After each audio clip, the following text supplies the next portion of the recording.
programa de opinión más influyente de la radio. Las emisoras Democracia M y XFM presentan la revista de opinión Democracia, con la conducción y dirección de Gonzalo Rosero.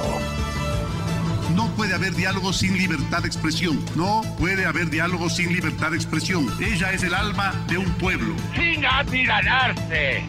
Sin amilanarse. Este Ecuador amazónico, desde siempre y hasta siempre. ¡Viva la patria! Combatiremos la corrupción. La de ahora y la de ayer. Y la que podría venir. La de dentro y la de afuera. La revista de opinión Democracia. Los temas realmente relevantes, analizados con la visión crítica del periodismo libre. Da inicio la revista de opinión Democracia, el programa en el que usted cree. Comenzamos. Gonzalo Rosero, credibilidad incuestionable.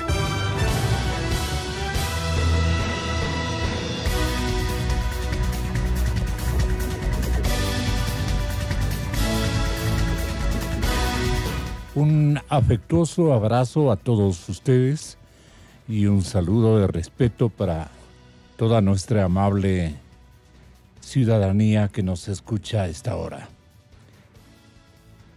Efectivamente, el amotinamiento en el pabellón de máxima seguridad de la cárcel de Cotopaxi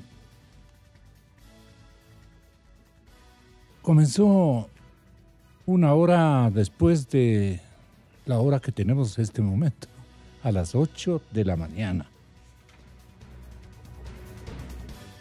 Alias Suzuki y otros reos se abalanzaron a la puerta de ingreso y atacaron con fierros y palos. Los internos protestaban en contra de las medidas que se aplicaban para la ampliación del estado de excepción en estas cárceles, en esta cárcel más concretamente. Asimismo solicitaron se mejore la comida, se amplíe las visitas a los presos. No vamos a permitir presiones de los presos cuando estos servicios ya se han mejorado. Necesitamos tiempo para continuar cambiando algunas cosas en las cárceles, dijo el director de la Dirección de Rehabilitación, general Edmundo Moncayo.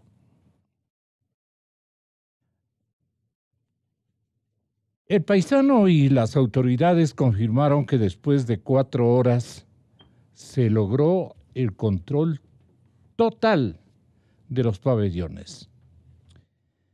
Y dijeron que 2 presos fueron asesinados y un policía quedó malherido.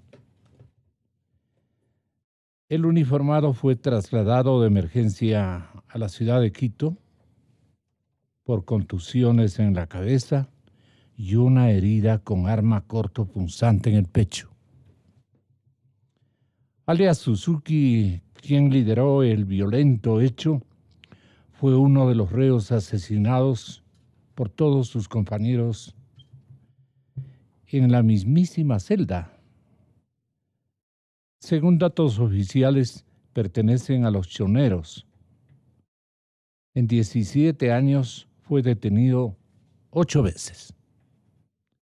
Actualmente estaba involucrado en asesinato y tráfico de drogas. Yo quiero presentarle un saludo de bienvenida al doctor Armando Camino.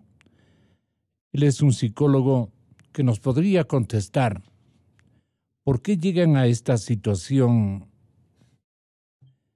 psicológica los detenidos en las cárceles ecuatorianas, que todas son iguales, no tan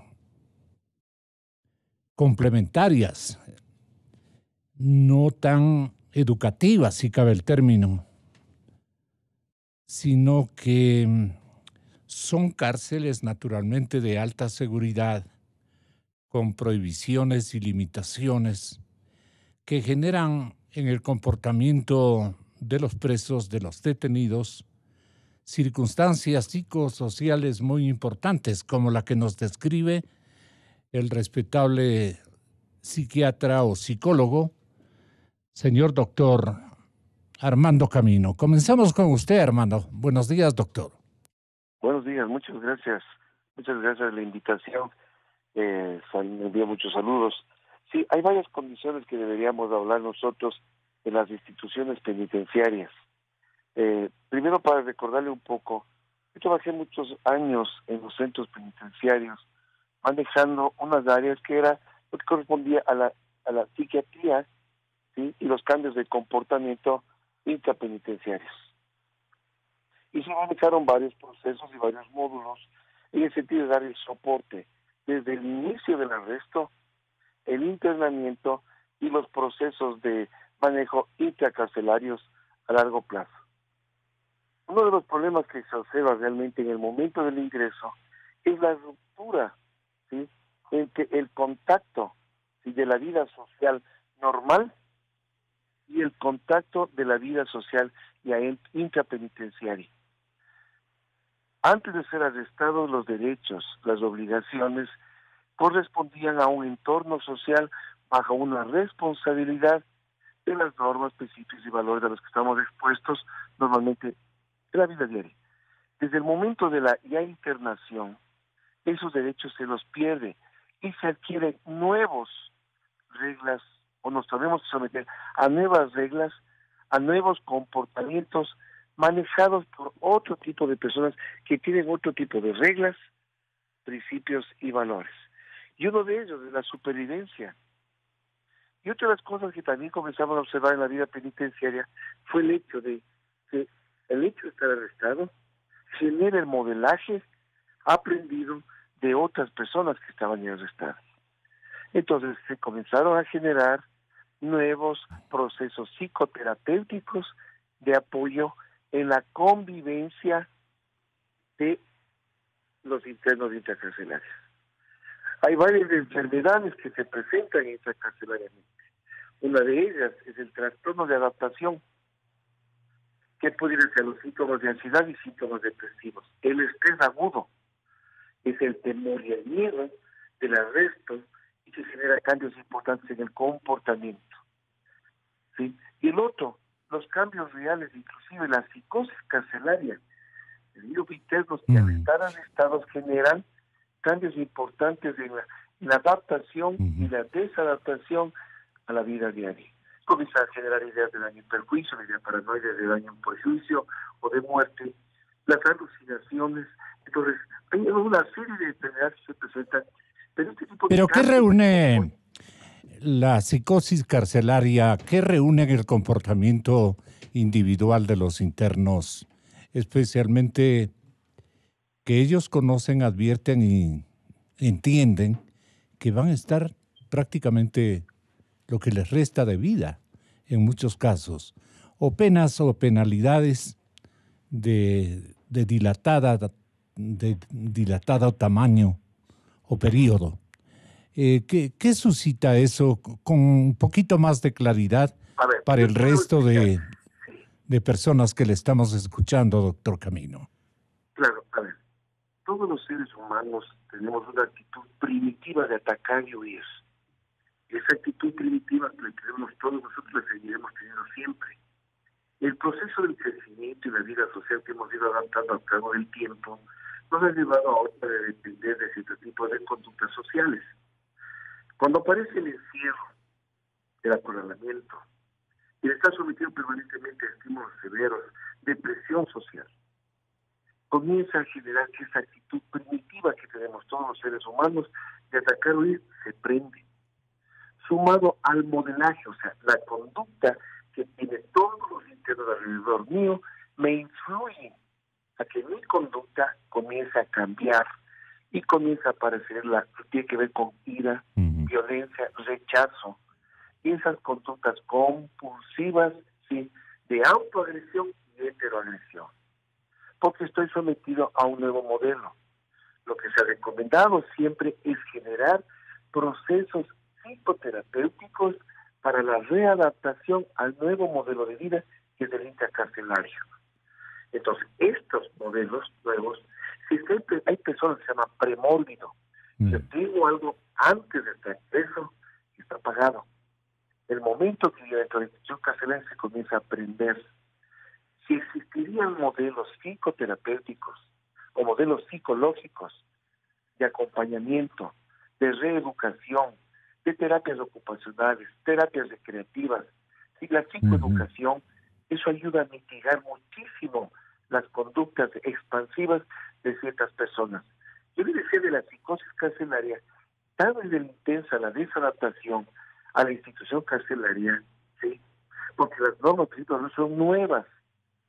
Y aquí, hasta que yo me adapte a esto, comienzo a generar cambios importantes en mi comportamiento y comienzo a generar un mundo aparte, en donde yo vivo mi propia realidad, con mis propias normas, principios y valores, y comienzo a generar ideas de daño y perjuicio, sentirme afectado, amenazado, de que la gente le quiere hacer daño, ¿sí? Que la gente está planificando algo, y comienzo también a generar otros cambios sensoperceptivos, como son las alucinaciones, comienzo a escuchar voces, ver cosas raras, imaginarme cosas que no existen. Eso me lleva también a tener conductas violentas. Pero pienso que ahora toda esta conducta que se está generando es un modelo de rechazo. ¿Qué delirios aquejan al punto que los enseres, ellos buscan quemarlos? Es que esa es la conducta primitiva que tiene el ser humano. Esa conducta primitiva es lo que llega a generar el rechazo. Y lo segundo, demostrar la capacidad de poder que yo puedo estar generando o ya tengo dentro de las instituciones carcelarias, amedrentando a los grupos paralelos que existen dentro de las cárceles. ¿Alguna cosa con el humo? ¿Perdón? ¿Alguna relación, digamos, de la psicología de los detenidos con el humo, con el incendio, con el fuego, con la desorganización, con el acabose de todo? Es que esa es la manera de nosotros comunicar. La comunicación no verbal, hay la verbal y la no verbal. La comunicación no verbal se realiza de varias formas. Una de ellas, mientras más intensa es la forma de yo llamar la atención, y el prender fuego, el humo, la sensación de asfixia, genero más temor y más miedo, más el encierro, causa mucho más daño, y la connotación social es mucho más intensa que hacer otro tipo de conducta intracarcelaria. ¿Qué buscan demostrar con el amotinamiento subiéndose, por ejemplo, a los techos de la penitenciaría? Esa es la idea de conseguir el poder. No nos olvidemos que las guerras anteriores, el sinónimo de poder era coronar una montaña y demostrar la presencia nuestra adelante de la montaña y demostrar que nosotros hemos conquistado esta montaña. Y hemos demostrado poder realmente. Pero realmente los amotinamientos se han tenido y ha habido muchos en este país, ¿sí? Y tenemos que son emergencias médicas, emergencias psiquiátricas, es el hecho de que la conducta primitiva se prende. Hay que buscar mecanismos que traten de ayudar a bajar estos procesos de impulsividad que llevan a causar muchísimo daño. Mientras más daño causen al entorno, mayor capacidad de poder y manejo lo tengo.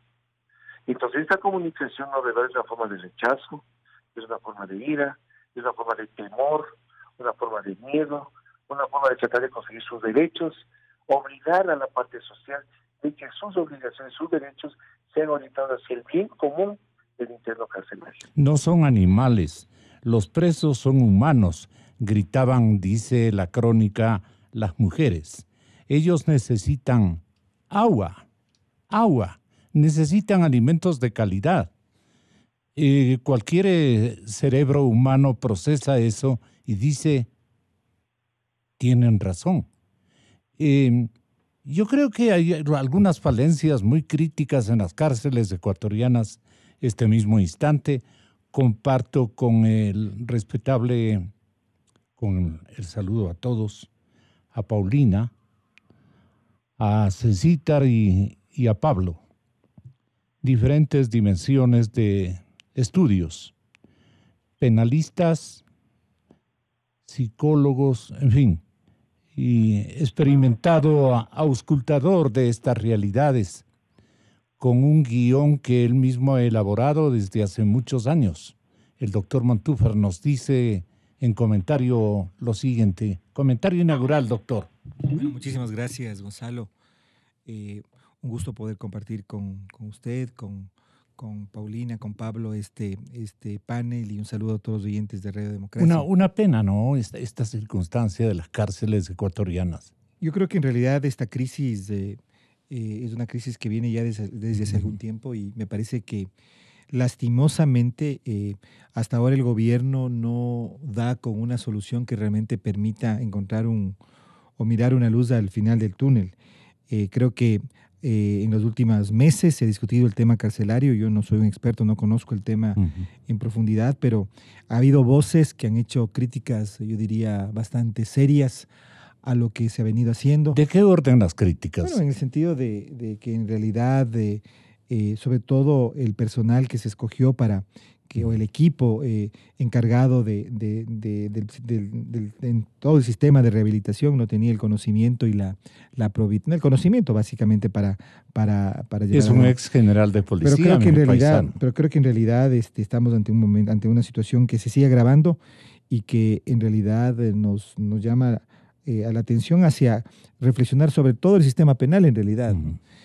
Cómo las cárceles hoy se encuentran atestadas, llenas de personas privadas de la libertad, en una situación realmente inhumana. Así que yo creo que en realidad esto nos debe llevar a un debate mucho más profundo. No podría ser una opinión mucho más profunda, porque es un tema que no conozco en profundidad. Paulina Araujo, penalista distinguida, académica, experimentada, jurista. ¿Qué nos dice de las cárceles, Paul? Don Gonzalo, muy buenos días. Buenos días, estar doctora. Aquí con Pablo, con César. Con saludo. Pablo también, penalista, colega. Claro que sí, fue mi profesor recién. Y pues claro, la situación de las cárceles. Ha tenido un profesor jovencito. Claro.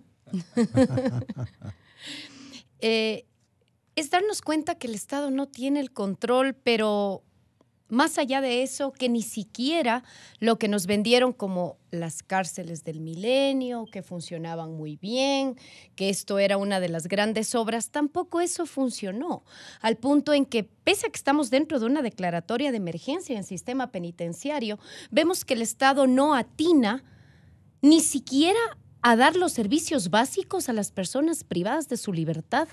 Y parece que olvidan nuestras autoridades que el Estado es el garante directo de lo que les pase a los presos, de su vida, de su salud, porque una persona así está en la cárcel jamás pierde su dignidad humana. De ahí que, como bien lo dice César, el tema requiere de conocimiento de derecho penal ejecutivo, es decir, saber cómo ejecutar las penas, cómo llevar a una rehabilitación, a una reinserción. Pero adicionalmente, la justicia también manda a la cárcel a gente que es inocente, les gusta abusar de la prisión preventiva. No todas las personas que están en la cárcel están cumpliendo una pena.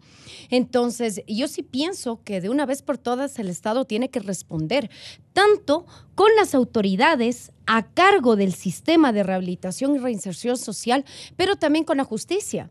La justicia, al fin de cuentas, es la que está mandando el gran número de personas que generan este hacinamiento y no hay respuesta alguna.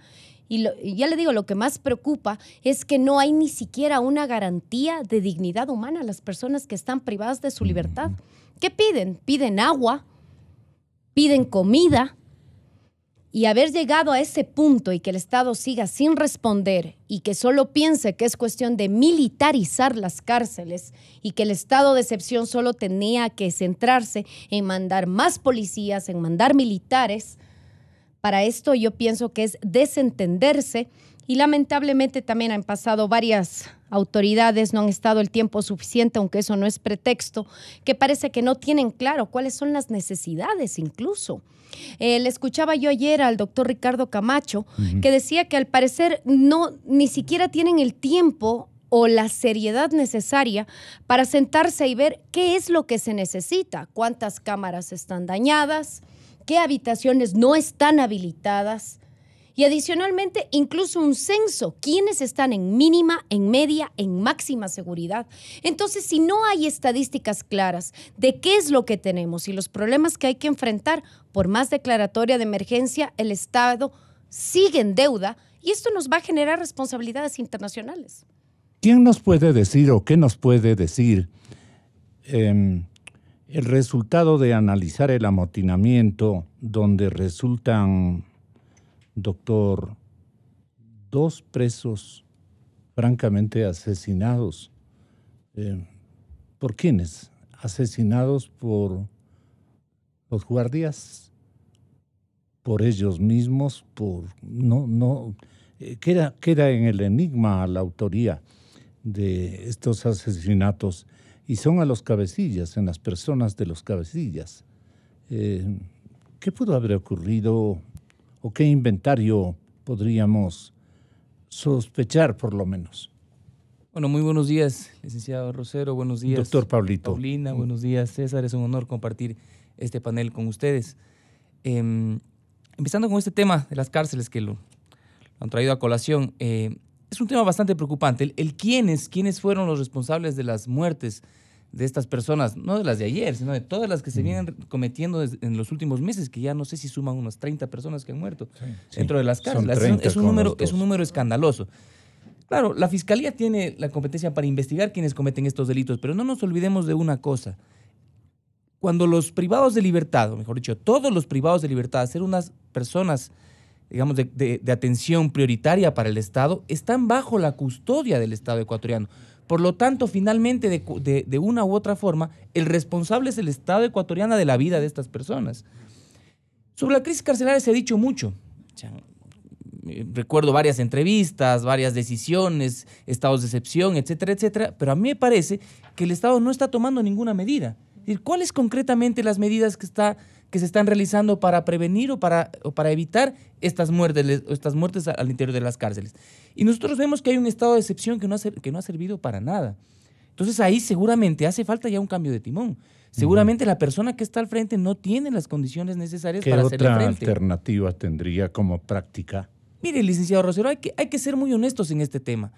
A mí me han invitado a opinar varias veces de este tema, pero uno lo ve desde el derecho penal. Claro. Y la cuestión de las cárceles no necesariamente es desde el derecho penal. Penalistas. A mí me parece que este es un problema en el cual no hay la suficiente capacidad o educación, formación en las personas que están al frente de aquello. Yo, por ejemplo, no me siento en la capacidad. ¿Cómo funciona esto en otras sociedades? Pero le digo, yo no me siento en la capacidad, por ejemplo, de decir cómo atender los temas de seguridad, pero sí vemos cosas elementales que no se están tomando en cuenta, porque la principal causa para los problemas que están en las cárceles es el hacinamiento, y eso sí se resuelve desde el derecho. ¿Por qué el hacinamiento? Porque hay un abuso de la cárcel como solución a todos los conflictos en la sociedad y porque hay un abuso de la prisión preventiva como una medida cautelar. ¿Qué hacer frente a eso? Bueno, pues los jueces tienen que cumplir la Constitución y la ley, no dictar prisiones preventivas para todos los casos, y esto yo sé que va a sonar impopular, porque en las redes sociales, en las conversaciones de la familia, de cafetín, la gente espera que la justicia responda con cárcel para todo. Pero esto no es lo que dice la Constitución. La cárcel es el último recurso que tiene el Estado para solucionar los conflictos. Entonces, 2 medidas. Este momento es el primero. Este momento, 2 medidas urgentes que tiene que tomar el Estado ecuatoriano. La primera, un indulto. No a los asesinos, a los violadores. Un indulto a las personas que cumplan las características por las cuales puedan salir otra vez en libertad e integrarse a la sociedad. Verbigracia, ¿cuáles podrían ser los candidatos? Los principales candidatos son los microtraficantes, licenciado Rosero. Yeah. Ellos son los primeros candidatos, porque son personas que en su gran mayoría están por sus adicciones, no necesariamente porque constituyen un peligro para la sociedad. Y lo segundo, una coordinación con la función judicial a fin de que se aceleren los procesos de prelibertad. Aquellas personas que han cumplido los requisitos para salir en libertad siguen en la cárcel. ¿Por qué? Porque no hay una coordinación, porque no hay un buen manejo de información. Y entonces tenemos un hacinamiento que provocan este tipo de situaciones. La academia, ¿qué nos debe en términos de formación de jueces? De jueces de primera instancia, de jueces de procesos más serios, más complejos. Y peor de pensar que la academia va a prepararnos a enfrentar estas manifestaciones de gente que radicaliza su protagonismo en contra de la sociedad y de la seguridad de todos, de ellos mismos inclusive. Sí, mire, yo creo que tanto Paulina como Pablo han mencionado un tema que es muy importante y creo que está presente un poco en el imaginario de muchos ecuatorianos que yo creo que también asediados, constantemente amenazados por temas de seguridad, han ido generando o hemos ido generando una visión, una opinión, digamos, generalizada en la que apareciera la cárcel, la prisión preventiva, la prisión en general como la solución a los problemas de seguridad, a múltiples problemas sociales. Y creo que ese imaginario, esa visión, ha ido acompañada con una legislación en el ámbito penal que ha ido abriendo esos caminos. Y me parece que eso es lo que hoy, de una u otra manera, no digo que ahí está la única causa, claro, está una de las causas, en este momento a todas luces nos demuestra que nos lleva a una situación de crisis que de no tomarse decisiones como las que Pablo acaba de sugerir, que me parece interesante reflexionarlas, no van a tener solución, porque el problema del hacinamiento es un problema que tiene que ser resuelto precisamente a través de los instrumentos legales que puedan abrirse en función de permitir que muchas personas puedan, por la vía legal, siguiendo el debido proceso y los principios jurídicos, recuperar su libertad y abrir espacio en las cárceles, resolver de alguna manera este problema. Pero por otro lado está esta conciencia social, esta conciencia ciudadana que en cambio presiona porque exista cada vez más detenidos, porque existen en las cárceles cada vez más presos. Entonces yo creo que en realidad este debate al que nos debe llevar esta crisis carcelaria que vive el país, pasa por decisiones de las autoridades, por supuesto, pasa por una reevaluación del uso de mecanismos penales por parte de los jueces, pero pasa también por una conciencia de la sociedad respecto a cuáles son las verdaderas complejidades de los problemas que tiene la sociedad y las soluciones que pueden haber. Por supuesto que la cárcel o la privación de libertad es una de ellas, por supuesto que sí, es una extrema en un Estado constitucional. Debe ser una de las medidas extremas. No hay que renunciar a ella. El Estado tiene el derecho, por supuesto, a usarla, pero no de abusar de ella, porque el abuso de ella, me parece a mí, ha conducido a esta crisis que ya, me parece a mí, después de lo que vimos ahí, y no solamente lo de ella, lo que ha sucedido en estos días. Yo creo que pensar en 30 muertos o 30 personas que han perdido su vida en los últimos meses es una cifra realmente escalofriante. No sé si tenga precedentes, el Ecuador por supuesto no tiene precedentes, no sé si tenga precedentes en América Latina en porcentaje con el número de detenidos, cuánto significa esto, pero creo que nos debe es un fortísimo llamado de atención, una alerta roja que creo que los ecuatorianos hoy frente al que los ecuatorianos tenemos que responder. Doctor Araujo, ¿cómo evitar los amotinamientos de aquí para adelante? Muy difícil. Muy complejo. Es que ya hemos reflexionado, si no se les está garantizando los servicios más básicos. Y lo que más duele es que parece que no se dan cuenta las autoridades, que las personas que están en las cárceles, cuando cumplan su pena, van a salir. ¿Cómo van a salir primero si ni siquiera se les está garantizando su integridad, su salud o su vida? Y segundo, al no haber una adecuada rehabilitación, va a haber un alto índice de reincidencia. Entonces, gente que es cliente frecuente del sistema penitenciario, que entra y sale, cada vez cometen mayor cantidad de delitos. Entonces, se nota un descontrol y una falta de política criminal de parte del Estado. Ahí está la cosa. Es que ya le digo, ¿cómo primero prevenir delitos? Una vez que se dan los delitos, la función judicial, en verdad, a los reales responsables debe mandar a la cárcel para no tener socialmente esa sensación de impunidad, de justicia selectiva, de que solo quien no pudo pagar un abogado o la criminalización de la pobreza son los que engrosan las filas de las personas privadas de la libertad, mientras que los delincuentes económicos nadie les topa. Y luego, ya una vez que están en el sistema de rehabilitación social, ver cómo el Estado garantiza que cuando esas personas cumplan con su pena, no vuelvan a delinquir. Entonces, todo un círculo en el cual sí, quienes tienen la batuta para ir tomando las decisiones es el Estado ecuatoriano. Esa es la política criminal. El Consejo de la Judicatura y las mismas fiscalías, la justicia ecuatoriana, en todo caso, tienen misiones no cumplidas respecto a conformar élites que manejen estos escenarios, élites judiciales, inclusive en los tribunales. Claro, es que desde mi punto de vista no es tanto de élites, sino que todos los funcionarios del Estado, llámele fiscalía, juzgados, los funcionarios que trabajan en los centros de rehabilitación social, se entiende que todos deben tener primero la formación, luego la vocación de servicio.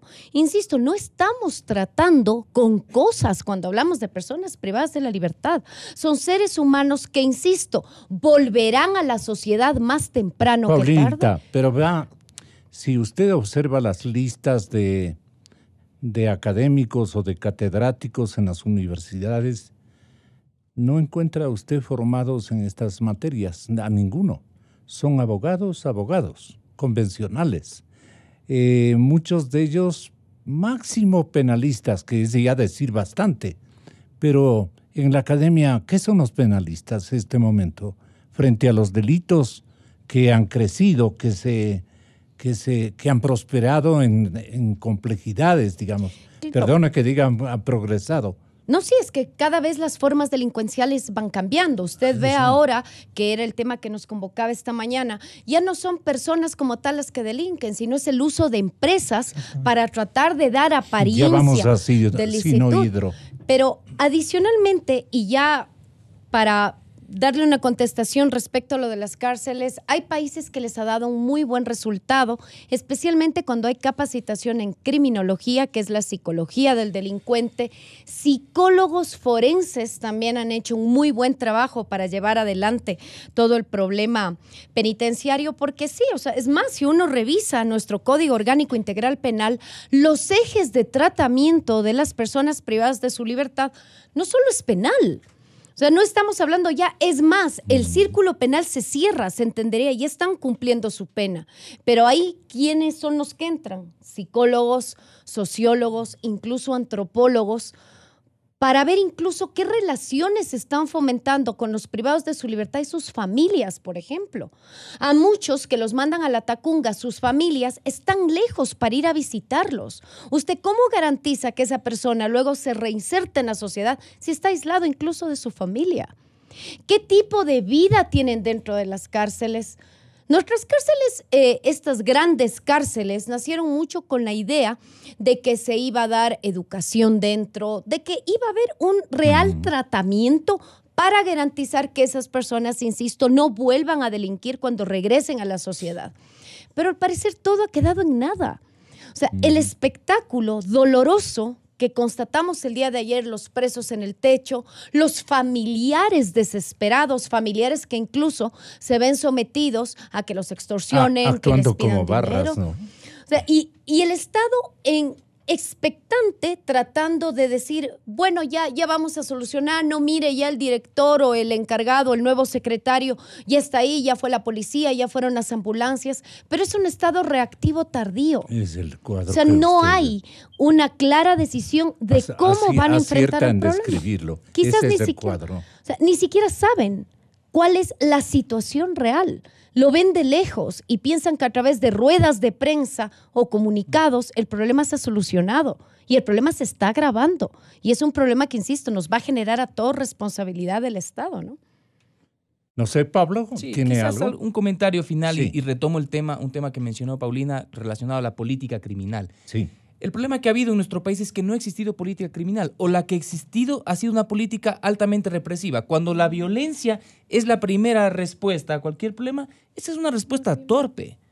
Tenemos que pensar de otra forma, porque nosotros tenemos, por ejemplo, en política criminal, la política de la derecha de este país o de la izquierda de este país es exactamente la misma. Una política altamente represiva. ¿Qué diferencia existió en el pasado reciente entre lo que proponía, por ejemplo, un José Serrano, que era el adalid frente a la delincuencia, frente a Cintia Viteri, por ejemplo, del Partido Social Cristiano? Eran propuestas exactamente similares, porque siempre nuestros políticos han pensado en el votante, y entonces al votante siempre le va a traer esta idea de la víctima, de las cárceles, de la seguridad, y entonces la única propuesta que tienen es la violencia. Más cárceles, más jueces, solo de esa forma. Pero mire usted, tanto no ha habido política criminal en este país que en la época de mayor bonanza económica en este país, cuando había Secretaría de Intergeneracional, Inter no sé cuánto, Interespacial, etcétera, todos los etcétera, inventos del no correísmo. existió una secretaría o un ministerio o una subsecretaría de prevención del delito. ¿Cómo es posible que algo tan importante no haya sido ni siquiera pensado por el poder político en nuestro país? Porque claro, cuando se piensa en seguridad, solo se piensa en cómo sancionarla. No se les ocurre que hay que prevenir los delitos. Y sobre esto, Gonzalo y César y Paulina, tenemos experiencias increíbles muy cerca. Por ejemplo, en Medellín. Medellín fue la ciudad más peligrosa del mundo en los años 90. Hoy es una de las ciudades más seguras del mundo. Es una maravilla cómo funciona Medellín. Vamos a ver esta Quisito, ¿cómo lo hicieron? No lo hicieron pues saliendo a matar, a meter presa a toda la gente, como es lo que se piensa en nuestro país. Creo que lo hicieron, ahí sí, las élites. Pensándolo, pero por supuesto, si usted se refiere a las élites, cuando dice que tienen que haber cabezas, que tienen que estar pensando y tomando decisiones, bueno, así mismo es. Sí. Tiene que haber gente que tiene que pensar en esto. Y es cierto, usted decía en algún momento, ¿qué ha pasado con la academia? La academia está en deuda respecto del tema de derecho penitenciario. Eso es una verdad. En derecho, en la universidad, con Paulina también es docente, somos docentes, claro. No hay una materia, por ejemplo, de derecho de ejecución códigos penal. Y códigos. Lo que pasa es que tampoco esto corresponde al derecho. La prevención de los delitos no corresponde al derecho. Es una solución integral, donde tiene que haber salud, educación, deporte, cultura. Por ejemplo, solo por poner un ejemplo, en Medellín, ¿qué hicieron? Pusieron en todos los barrios, en la mayoría de los barrios, centros de teatro, de obras de teatro. O sea, para que les enseñen a actuar y a montar sus obras de teatro, de tal forma que se conviertan ellos en potenciales artistas, pero buenos. No como acá que les ponemos una cancha en el Parque Central del pueblito y los dejamos botados ahí. Igual van a fumar o van a perder el tiempo en estas canchas. Hay que darles un acompañamiento. En los 90s en Nueva York, cuando había tanta violencia en Nueva York, ¿qué hicieron? No sé si ustedes se acuerdan, los campeonatos por las noches de básquet callejero, del streetball. No sé si se acuerdan ustedes. Jugaban básquet en unos campeonatos tremendos con toda la organización, inversión privada, medios de comunicación, que de tal forma que esa gente, esos muchachos que estaban tendientes hacia la delincuencia, ahora estaban ocupados jugando básquet y ganando dinero. Entonces, hay salidas inteligentes. Claro que esto no es gratis. Esto no es gratis, pero cuando tuvimos el dinero, a nadie se le ocurrió siquiera pensar en cómo prevenir los delitos. Bueno, dejemos esto un poquito a un lado y preocupémonos de lo que fue motivo de mi invitación. La invitación era para, con el ejemplo, si podemos llamar ejemplo, o más bien con el referente de Sinohydro, que es una empresa china, que declaró los sobornos de Alianza País en sus impuestos. Esa es la parte importante. Declara los sobornos de Alianza País, no sé si los chinos lo hicieron, digamos, con audacias del juego, no sé, o simple y llanamente esto brotó espontáneamente. Entonces, las declaraciones tributarias de la constructora china reafirman el caso de los sobornos en el cuatrenio del 2012 al 2016. Los grandes contratistas del Estado precisamente fueron los que financiaron la propaganda de Alianza País. ¿Qué propaganda que tenían? Los creativos creo que se quedaban frustrados, no frustrados, sino más bien debiéndonos creatividades mejores, porque había plata para premiarlos en la creatividad cualquier cantidad. Ahí surge una Laura Terán, la exfuncionaria de la Presidencia de la República, encargada de llevar las cuentas de esos aportes. Registró, digamos ella, en sus informes que Sinohydro pagó 6 facturas que sumaban en ese tiempo los $180,000. El Universo constató que esas facturas constan en las declaraciones tributarias que la compañía china presentó al Servicio de Rentas Internas, al SRI. Y el diario El Universo traía en estas últimas ediciones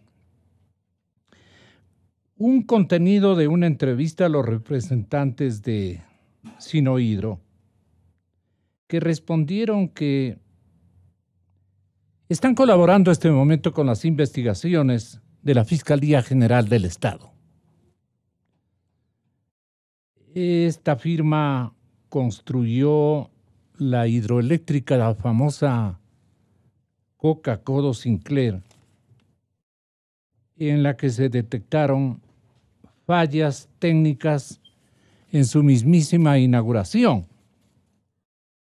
Estoy leyendo una crónica del diario El Universo que dice: los registros de la señora Terán indican que Sinohydro cubrió la factura número 4749 emitida por Ecuaprom en enero del 14 por $33,600. $33,600 destinada a la elaboración de material publicitario impreso. Esta factura, me permiten una lectura de esta crónica, con los mismos datos, consta en las declaraciones de la firma china. A la fecha de la factura, la campaña para las elecciones seccionales estaban en pleno apogeo. Ecuaprom realiza estampados, está ubicado en el Parque California, en la vía Daule. Sus dueños están aquí, sus nombres. Es un señor Chamba Río Frío y Gómez Cano. No quieren responder a una solicitud de entrevista que le formuló el diario porteño El Universo. Pero otras facturas que coinciden íntegramente tanto en los archivos de Alianza País como en las declaraciones de Sinohydro corresponden a los proveedores Josué Hernández García y Charlie Alberti Producciones.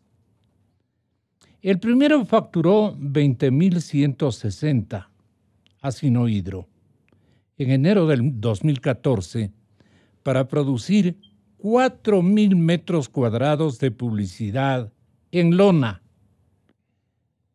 Este diario no pudo contactar con Josué Hernández. No es obviamente el de los pelagatos porque él se llama José. No, es un vacile matinal para Pepito. El primero facturó, ya. Ese mismo día, Charlie emitió la factura 103 por 23,800 para que Sinohydro pague por un servicio de catering. Estas son las prácticas publicitarias en las que había una demanda fantástica. Otro involucrado que aquí se menciona en esta crónica es Alonso Guerrero Aliauri, representante del grupo artístico Pueblo Nuevo. Le conocen como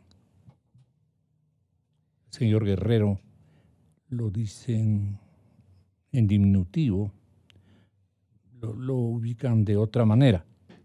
Bueno, pero el grupo Pueblo Nuevo, donde cantaba Galo Mora Vid, ex dirigente de Alianza País, los archivos de ese movimiento político muestran que Guerrero emitió facturas a Sinohydro por cantidades ya más o menos significativas, importantes. Guerrero, el accionista mayoritario de esta empresa aparentemente familiar de nombre Ecosonido Compañía Limitada, es el que provee, doctor Montúfar, y usted publicó una denuncia gigante sobre estas prácticas que va a hacer el favor de recordarnos. Sí, porque yo para leer Gonzalo, la crónica no estoy esta mañana. Muchas gracias, Gonzalo. Yo quisiera partir por algo que Paulina dijo hace un momento. Aquí estamos frente a un tema, ante una modalidad, ante una forma de corrupción que va más allá de lo que podríamos entender la corrupción tradicionalmente entendida. Ya no estamos hablando de personas que de manera aislada, excepcional, funcionarios públicos, empresarios, incurren en actos ilícitos. Estamos hablando de un sistema de corrupción. Con testaferros. Estamos hablando de un sistema en el que ya no participan solamente personas naturales, sino que participan personas jurídicas.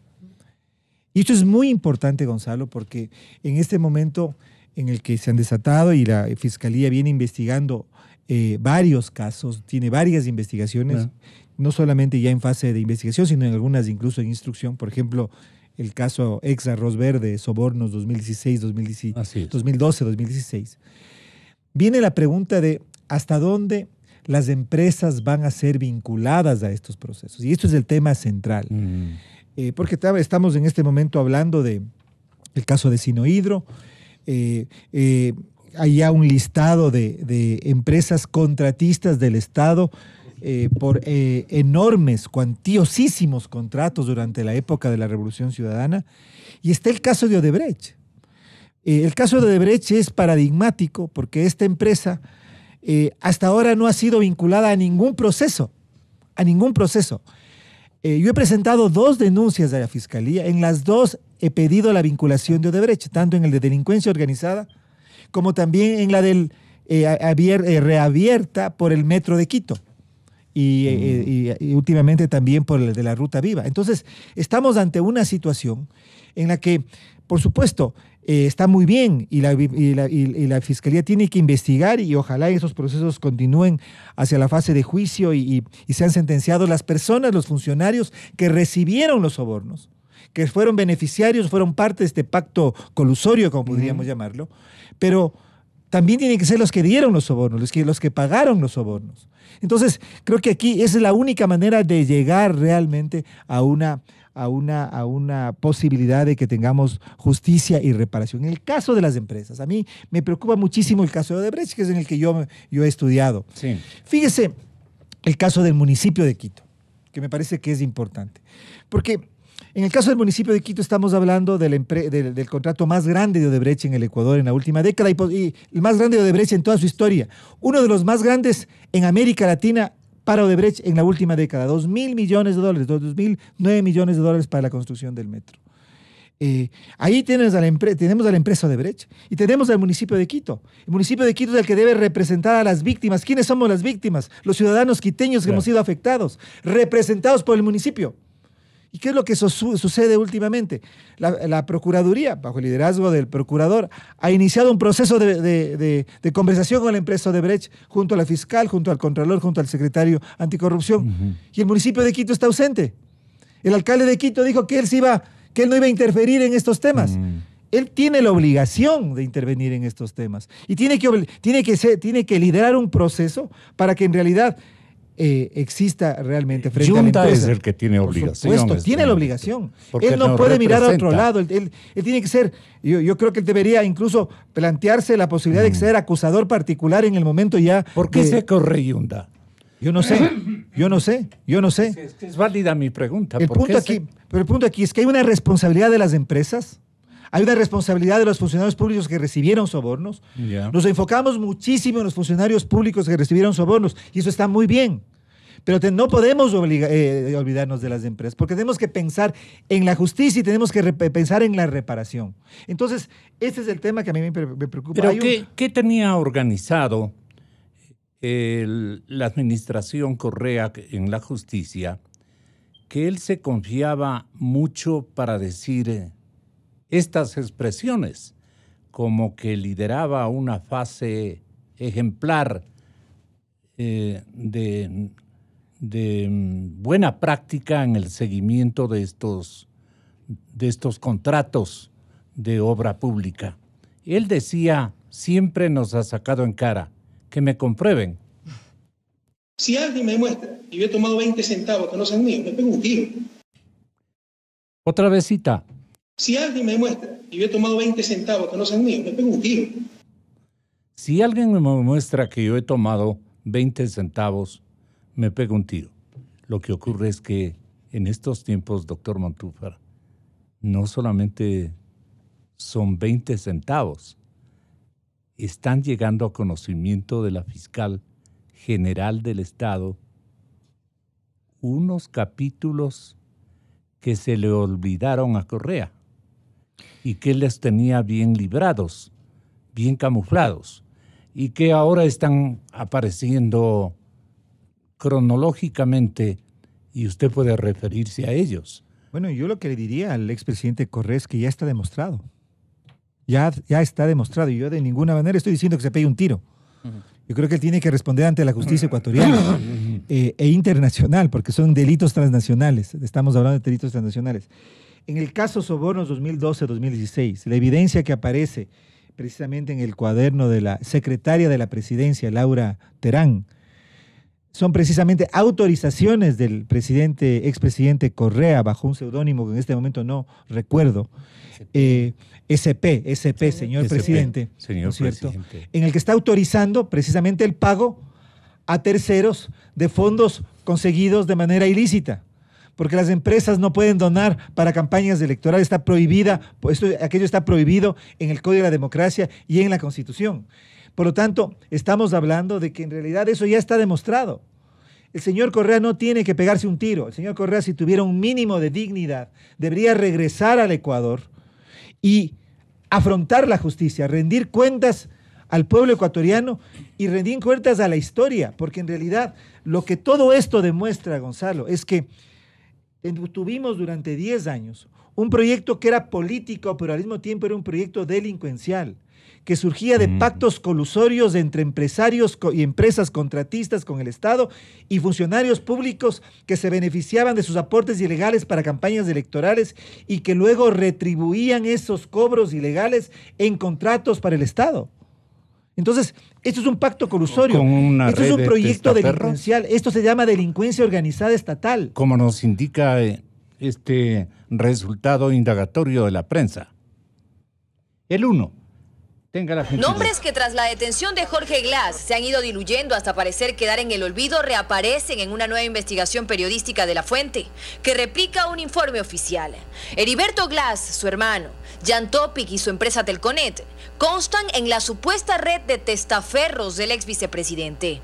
En noviembre del 2018, el Centro de Inteligencia Estratégica, antes Senaín, le pide al mayor Bolívar Garcés que investigue a un grupo de personas y empresas cercanas a Glass. El oficio narra como antecedente el supuesto traslado de dinero en efectivo en una camioneta blanca Ford F-150 sin placas, donde iba Heriberto Glass. Además menciona a la constructora Thalía Victoria como la empresa cuyas actividades económicas podrían estar vinculadas a posibles testaferros del ex vicepresidente. Dice textualmente el oficio: la empresa mantenía relación comercial con Glass Espinel Heriberto Antonio y con la abogada Mendoza Muñoz María Alexandra, quien tiene participación societaria en la mayoría de las empresas del grupo Enríquez Vaquerizo.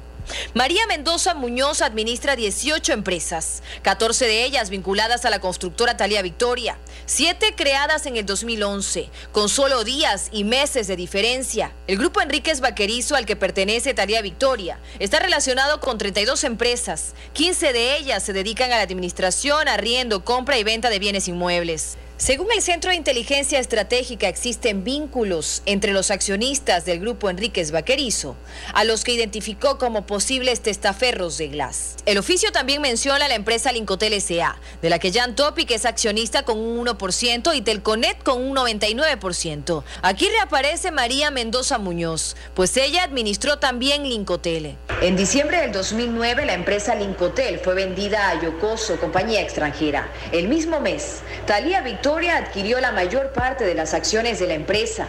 En 2011, Yocoso transfiere ya todas sus acciones a Thalía Victoria y a María Alexandra Mendoza. Mendoza, a su vez, da sus acciones a Jan Topic y la constructora Thalía Victoria S.A. a Telconet S.A. Actualmente, la empresa figura con el nombre de NetVoice y tiene un capital de $3.661.000 y se identifica como un proveedor líder en telefonía fija. No se conoce qué arrojó la investigación que remitió el mayor Bolívar Garcés. Sí, que permanece bajo reserva, pues el gobierno no la ha sacado a la luz y tampoco consta en los expedientes judiciales. Dayana Monroy, 24 horas. Alexis Mera, el exsecretario de Presidencia de la República, él negaba reiteradamente, siempre ha negado haber recibido dinero de aportaciones de campaña de Alianza País. Pero no es así. Salen algunas cosas a relucir. Aquí he venido a declarar de que yo no conozco de aportaciones a la campaña, que no tengo ninguna relación con las campañas electorales, que no he recibido un real de nada y no conozco nada. ¿Usted recibió dinero por servicios jurídicos verdes? No recibí nada, jamás recibí nada. No $265.000. Todo es falso. Todo es falso. No he recibido nada, no conozco nada y eso he declarado. Además, la ventaja que tenemos, yo ya entregué todas mis cuentas corrientes y todas mis cuentas de ahorro y se verifica de que no hay yo vivo de mi sueldo. Doctor Encalada, la generalidad de los potenciales imputados niegan rotundamente haber recibido dineros de parte de los que contrataban con el Estado, aportaciones para la campaña de Alianza País. Esto se ha sumado reiteradamente, como hemos indicado. ¿Por qué razones ellos camuflaban así las cosas? Bueno, esa es la dinámica general de la delincuencia o de la corrupción en general. Siempre pues van a tratar de ocultar el delito. Pero aquí vale hacer ciertas precisiones técnicas porque a mí me parece que tienen que haber respuestas inteligentes de parte del sistema de justicia. Porque, claro, es correcto la opinión pública, quienes generan opinión, la sociedad, en general, la fiscalía. O a los jueces. Principalmente fiscalía, que finalmente es el motor de la investigación. Ya. ¿Por qué se lo digo? Porque, claro, con toda razón, la opinión pública, la sociedad, los periodistas, reclaman y piden que se sancionen a las personas responsables y que se tomen las medidas respecto a las personas jurídicas, respecto de las personas que pagaban, etcétera, etcétera. Pero aquí sí hay que hacer presiones técnicas. Primero, y claro, no es coincidencia lo que voy a decir, recién desde el año 2014 existe la posibilidad de que se procese penalmente a una persona jurídica. Antes no, pero ojo con esto. Cuando se creó esta posibilidad, solo se determinó para determinados delitos, no para los delitos de corrupción. Para estos delitos que hoy se están procesando, como cohecho, como concusión, no existía la posibilidad de responsabilidad penal de la persona jurídica. Por lo tanto, si nosotros hoy por hoy le decimos a la Fiscalía que los procese a esas personas jurídicas, probablemente no puede, porque jurídicamente es inviable. Pero fíjense ustedes otra cosa que también es interesante analizar, y es que en el año 2018, con la consulta popular, a través de la cual se creó, digamos, este Consejo de Participación Ciudadana Transitorio, también se reformaron algunas leyes penales, y por las cuales se incorporó la posibilidad de la responsabilidad penal de las personas jurídicas para los casos de corrupción. A partir del 2018 se puede sancionar por cohecho, por concusión y otros delitos relacionados con corrupción, pero no por peculado. Es decir, o sea, acá yo no sé si estas actuaciones son deliberadas, pero la cuestión al final de cuentas es que la propia legislación nos ha quedado debiendo. La legislatura nos ha quedado debiendo, y cuando hablo de la legislatura finalmente hablo del poder político, porque el poder político es quien ha controlado todos los poderes. El candado que el expresidente Correa menciona con ese acerto, el número 1, ¿cierto? Que se pega un tiro. ¿Por qué no? Bueno, pero por eso en confianza de qué. Pero ahora voy con las respuestas inteligentes. Estamos identificando aquellas imposibilidades jurídicas de atribución de responsabilidad penal. Usted me dice, ¿pueden hoy por hoy en este proceso que se lo conoce como arroz verde, más allá que le quieran cambiar de nombre, si pueden procesar a las empresas que pagaron? Bueno, no pueden. No pueden. Pero hay otras posibilidades. A partir del 2014, por ejemplo, hay la responsabilidad penal de las personas jurídicas para los delitos tributarios. Vamos por ahí. Si hubieron, no sé, facturas falsas, o si no vamos por el delito tributario, vamos por el lavado de activos. Usted me dice, ¿qué pasa con los testaferros? El testaferrismo es una figura muy específica en nuestra legislación que no ampara todas aquellas posibilidades que desde la opinión, digamos, común de las personas es el testaferrismo. El testaferrismo está determinado exclusivamente para aquellas personas que se han enriquecido injustificadamente, privadamente injustificada. Pero el concepto de testaferrismo como corrupción nosotros lo entendemos de una manera más amplia. Digo nosotros, como la opinión pública en general, cuando entendemos que las personas aprovechan el dinero de un ilícito y lo hacen aparentar como un dinero legal. Eso se llama lavado de activos. Es decir, pero sí provienen de empresas fantasmas. Ese es el problema. Lo que fuere. Hay varias posibilidades de empresas fantasmas, pero lo otro es que, por ejemplo, en la última nota que usted hacía referencia relacionada con los hermanos de algún alto funcionario, con familiares de altos funcionarios, son representantes de varias empresas. ¿No es cierto? Parecería que son unos prósperos empresarios, pero sucede que ese dinero es producto de la corrupción. Pues eso se llama lavado de activos. Hay que procesarlo. Y la Fiscalía lo que no tiene que hacer es esta, quizás movida por la opinión pública, de querer pretender investigar todo en un solo proceso de investigación. Separemos las investigaciones, hagámoslo de forma inteligente, no procesemos a todos bajo el mismo saco, porque ahí hay otro problema. Si proceso a uno por varias causas relacionadas, ese proceso más adelante es nulo, porque cuando hay causas relacionadas, la ley dice que tiene que procesarse una sola vez y por el delito más grave. Entonces, sí hay que sentarse un poco, detenerse a pensar cuál es la mejor forma de dar respuesta a estos delitos de corrupción. El periodismo de investigación de la revista Vistazo señala en el último número de este magazine guayaquileño, armado toda la crónica investigativa por la periodista María Belén Arroyo, alega que la caja chica de la Revolución Ciudadana fueron más de $15.5 millones, $15.5 millones en sobornos pagados por 18 firmas privadas que luego recibieron contratos públicos con fondos del Estado. Se habrían beneficiado de esta plata desde los movimientos Rafael Contigo Siempre hasta encuestadores, cantantes, guardaespaldas, grafiteros, troll centers y algunos actuales legisladores. Híjoles, colorean algunitos. Nombres inéditos que aparecen en estas escenas.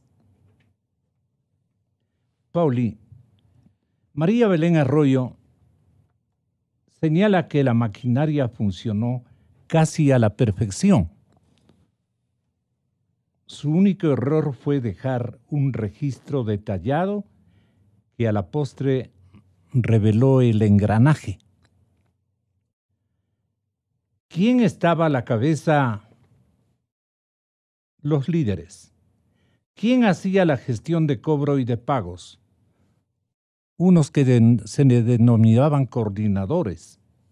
¿Quiénes eran los representantes de las 18 empresas privadas que, identificadas como voluntarias, pagaron más de $15.5 millones en sobornos? Este fue el monto de la caja chica de la Revolución Ciudadana entre los años 12, 13, 14, 15 y 16, financiada con coimas de firmas contratistas con el Estado. La estructura fue vertical.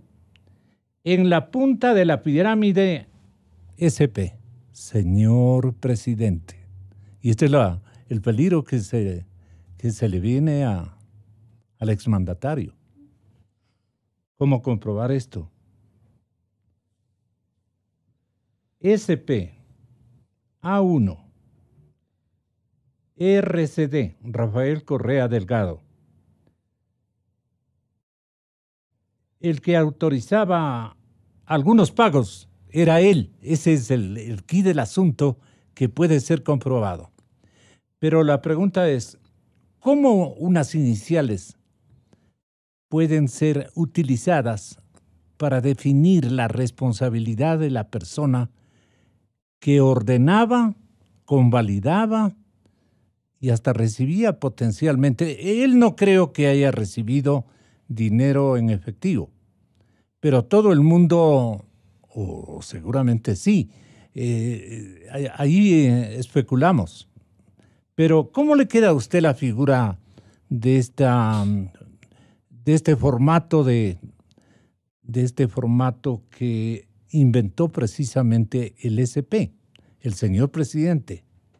Bueno, no creo que él haya inventado los delitos económicos. Lo que pasa es que se asesoró bastante bien y por eso es que usted ve que no solo el señor Correa, ¿Qué sería todo entonces, el entorno, para yo no ultrajarle diciendo que él no es el inventón? Verá, esto es un círculo de corrupción, delitos empresariales, que por lo general siempre están bien asesorados. No en vano se llenan la boca diciendo, no hay pruebas, en mi cuenta no van a encontrar nada. Si me encuentran 20 centavos que no son míos, me pego un tiro. ¿Por qué? Porque hemos visto todo el entramaje empresarial de empresas que por un lado se entiende han pagado para que les den las obras con sobreprecio, obras mal hechas y más los contratos complementarios de las obras. Y no conforme con eso, esas empresas también, que no tenían nada que ver, por ejemplo, Sinohidro, con contratar publicidad, catering y cantantes. Es decir, hay una desviación de actividades total de favorecer a un grupo en detrimento del país, porque al fin de cuentas todo estaba tapado con que estamos haciendo obras, las grandes obras, pero nos damos cuenta todo está entramado. Y aquí se ha dicho algo muy importante. Tal es así que dicen que no hay pruebas porque creían que todo este uso de empresas, de personas naturales, jurídicas, del nombre, del cantante, de la publicidad, no iba a ser descubierto. Y adicionalmente tenían un gran seguro, una gran mente, la mente normativa, de decir, aprobemos una norma que nos garantice más temprano que tarde impunidad. Por ejemplo, el dar contratos a dedo, que antes era una modalidad de peculado, ¿qué dijeron en el COIP? No, hermano, quítale a una figura que se llame tráfico de influencias y que en 5 años prescriba. De ahí que yo no sé si la señora fiscal general, y coincido con Pablo en que nadie entiende por qué se van con unas figuras delictivas que terminan siendo de bagatela frente a las conductas graves, como el señor Glass también, que se fueron solo con asociación ilícita. Acá también, como les gusta mucho la asociación ilícita, pusieron en este caso que ahora se llama sobornos 2012-2016. Yo tampoco entiendo por qué limitaron la fecha solo a esto. Esperemos que en la actualidad no sea ahora otras empresas que ya no se llamen Odebrecht y que sigan haciendo lo mismo. Se van por asociación ilícita, cohecho y tráfico de influencias. Si me están hablando del 2012, una asociación ilícita, el 2017 estaría prescrita. Tráfico de influencias del 2012, 2017, prescrita. Es decir, solo nos vamos a quedar con el cohecho. Parece que eso no repara Fiscalía. ¿Y cuál es la pena, Paulina, para el cohecho? Para el cohecho, si es que es el genérico, de 3 a 5 años. 3 a 5 años. Por eso le digo. Los 3 son de 3 a 5. De 3 a 5. Entonces, cuando teniendo incluso... Usted dice es muy poco para lo que han hecho. Más allá de muy poco, veo que no hay una estrategia investigativa para lo que supone la delincuencia empresarial. Todas estas empresas, unas de ellas incluso declaraban ante el Servicio de Rentas Internas. Pero ellos subestiman el cohecho.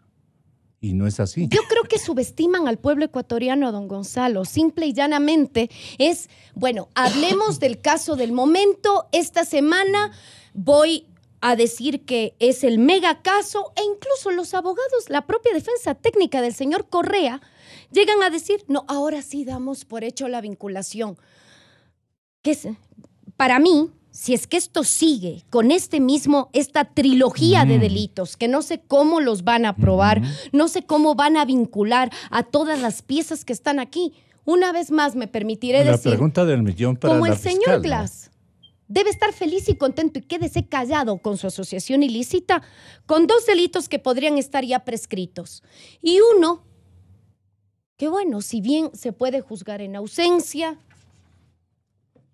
imprescriptible, pero con toda esta trama de una persona que no escatimó todos los sábados en decir que tenía el control de absolutamente todo, porque hasta su personalidad no le da para fungir de víctima ni decir yo no sabía, porque era una persona que demostraba que tenía conocimiento de todo y también parece que se olvida en el Ecuador que no solo se delinque por lo que se hace, sino también por lo que se deja hacer. Si había deber jurídico de evitar algo y la gente simple y llanamente se quedó cruzada de brazos, eso también es delito. Y lo que más preocupa, don Gonzalo, es que en un tiempo atrás se le criticaba al ex procurador Diego García. ¿Por qué? Porque cuando Odebrecht funcionó, Correa dijo que la sacó a patadas, pero luego Odebrecht volvió. ¿Y por qué volvió? Porque el procurador de la época, don Diego García, habló con Odebrecht. Llegaron a un acuerdo económico, páguenme las multas, vea aquí, prácticamente llegar a un acuerdo económico. Al parecer vamos a lo mismo. Una vez más, la delincuencia empresarial, seas la empresa más corruptora que seas, mientras pagues no hay problema. Me pagas y puedes volver a operar tranquilamente. Entonces, la sensación de impunidad es grande, porque si bien desde el 2014 hay responsabilidad penal de la empresa, es decir, que la empresa responda, antes del 2014, no es que a la empresa la liquidaban o la extinguían, pero sí se hacía comparecer a los representantes legales de las empresas. O sea, tampoco es que había un blindaje de que a la empresa no se le topaba. No en vano, Brasil, Colombia, Perú, porque han tenido ciertos resultados, porque en el ámbito penal hicieron comparecer a los representantes de las empresas. Solo ahí, cuando están vinculados al proceso, pudieron ser cooperadores eficaces, se pudo negociar reducciones de condenas, pero porque hay un poder punitivo que le está dando el mensaje que no van a tolerar los delitos cometidos. Pero en el Ecuador, sin una estrategia clara de qué delitos perseguir, otros delitos que la norma se le hicieron pro impunidad para ellos, no en vano el señor Alexis Mera, que ojo, él fue el gran gestor del Código Orgánico Integral Penal, le va a decir, a mí no me encuentran nada y aquí no hay nada, porque desde la norma sabían la pauta de dónde ir, lo cual no quiere decir que esté excusado. Pero esta sensación de que igual, o sea, hubo un momento en que dentro de los escándalos mediáticos de la justicia penal ecuatoriana, que Telconet ya devolvía unos millones que les iban a dar a los jubilados. Todo esto no estaba dentro de un proceso penal, habían acordado con la UAFE, ahora acá Odebrecht también parece que está ya sentado a discutir en el Estado, bueno, y los delitos se siguen quedando en impunidad. Cárceles llenas de la delincuencia común y la delincuencia económica, mientras pague no le pasa nada. ¿Sí se da cuenta cómo llegamos al mismo punto de una justicia disímil? Y nuestros asambleístas, que ya están a puertas de una reforma del COIB y demás, yo creo que tienen claro este panorama, porque este panorama se lo hizo notar antes de que entre en vigencia el COIB. ¿Han hecho algo? Y esto es oposición, oficialismo, leninismo, correísmo, lo que usted le quiera llamar. ¿Han hecho algo por en verdad que la norma también vaya a la par de estas nuevas formas delincuenciales? No han hecho nada. Y muchos no han tenido en reparo en decir, no lo hacemos porque puede ser que en algún momento nos beneficiemos. Entonces, es un círculo que realmente nos genera, es un círculo vicioso. Y si ahora nos quieren hacer creer que ahora sí hay justicia por el verde final del 2012 al 2016, me permito decirle, yo no sé con el paso de los años qué finalidad van a tener estos procesos, porque vamos a llegar a nulidades, vamos a llegar a prescripciones, y quienes deberían responder al país se van a seguir llenando la boca con lo que saben que no es, pero les gusta frente a la torpeza de la justicia decir que son perseguidos políticos, que esto es linchamiento mediático, que les genera daños psicológicos, cuando yo sí pienso que la estrategia, si bien nuestros elementos jurídicos, nuestras normas, no todas están mal, sí se puede llevar adelante procesos bien hechos, con contundencia, pero lo que estamos viendo, lamentablemente, me permito decirle, y espero equivocarme, no creo que lleguemos a buen puerto. Y lo máximo que quizás lleguemos es empresas que le callarán al Ecuador con dinero. Le dirán, ¿quiere plata? Ok, perfecto, déjeme seguir operando. Y quizás estemos hablando de este esquema, ya no sea Odebrecht, ya no sea tal o cual empresa, no sean estas 60 empresas que el SRI ahora está tratando de sacar información. Curioso que el SRI no haya alertado antes de todo esto que ocurría, ni tampoco un Consejo Nacional Electoral que debía monitorear cómo se daban los aportes a los partidos y movimientos políticos. ¿Y en qué queda, me pregunto, doctor Montúfar? Laura Terán hoy acogido al programa de protección de testigos, que según el Magazine y el trabajo de María Belén Arroyo, de la revista Vistazo, del Magazine ecuatoriano, Laura Terán, acogido al programa de protección de testigos, registró los ingresos y egresos del sistema de sobornos con líderes que menciona el trabajo periodístico de María Belén, con 3 líderes: Glass, Duarte, Solís, con 3 coordinadores,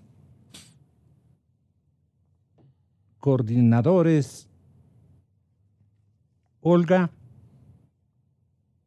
María Augusta Enríquez y Pamela Martínez. Laura Terán ha sido acogida al programa de protección de testigos y ella fue la encargada de registrar los ingresos y egresos de este sistema de sobornos, ya lo dijimos.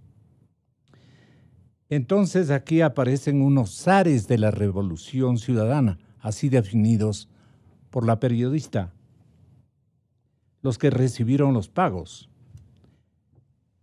que provinieron de sobornos entregados por una o más de las 18 empresas contratistas que les denomina el trabajo, el reporte, voluntarias, empresas voluntarias, según la documentación constante en la Fiscalía General del Estado en fase de instrucción. Marchas respaldando a la Revolución Ciudadana, convenciones de Alianza País, camisetas, propaganda, ciertas sabatinas fueron cubiertas con coimas. Además, movilizaciones y viajes, dice la revista, dice el trabajo de María Belén, sueldos de colaboradores de correísmo, sueldo de colaboradores del correísmo, presentaciones artísticas, hasta festejos de cumpleaños, todo lo que nos mostró la sinvergüenza estrategia que utilizaron.